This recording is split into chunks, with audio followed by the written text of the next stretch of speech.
আপনি যে জুয়েলের আর যে কবিতার যে বিষয়টা কোনছেন, আপনার নাজমার কবিতার কি হন মা কোনছেন আছে, তাদের পরিবারে কি সমস্যা? সমস্যা ধরেন আমার তো একটা মেয়ের বিয়ে করছে বুঝছেন, গার্জিয়ান পাঠাইছে, পাঠাই আমার তো মেয়েরে তারা নিছে, নিয়ে 3 মাস যাবার তারা বালাইলে চলাফেরা হয়েছে। তারপর সিরাজগঞ্জ গিয়া চাকরি করে, গুরুবনকে চাকরি করে, চাকরি করার থেকে হে নাকি গোপনভাবে বিয়ে করিয়াছে। আমার মেয়ের খোঁজখবর নেই না, আমরাও জানি না, তার বাড়ির ফ্যামিলিও জানে না বলি, না জানলে হেরা বিয়ে হয়েছে কি মেয়ের খবর বার নেই না। মেয়ে আমার কাছে বলে আমি আমার মেয়ের আমার বাড়িতে আনলাম, দেখলাম যে আমার মেয়ের খোঁজ খবর দেয় না। তখন আমি ফোন দিছি, ফোন দিলে কইতাছে তারা এই অফিসের একটু ফোন দিছি, ফোন দিলে তারা বলছে যে আপনার জামাই তো না বিয়ে করেছে, ফ্যামিলি লেতে হয়। আমার মেয়ের ভিতরে কি ফ্যামিলি লেতে হয়, আমি তো তার ওয়াইফ কতে, এটা আমি কইতে পারি না, আপনারা এটা বুঝেন।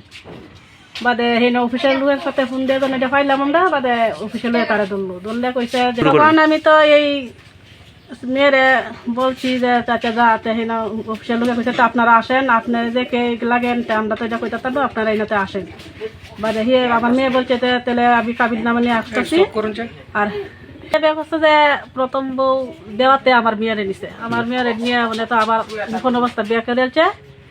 এখন তো আমার মেয়ের তা খোঁজ খবর নেয় না।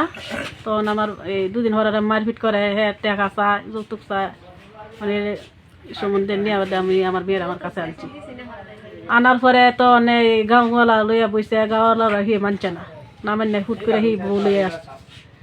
তখন আমি আইনে লামছি, তখন বউ লইয়া আসে আর তার বাড়ির গাছ আছে কাটতে আমার ছেলের উপর হামলা চালাইছে।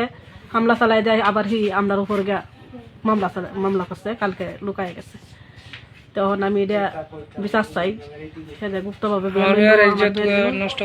আমার মেয়ের জীবন নষ্ট করলো কেন, আর যে আমার সাথে কি লাগে প্রচলনটা করছে, আপনারা তাই আমি তার বিচার চাই।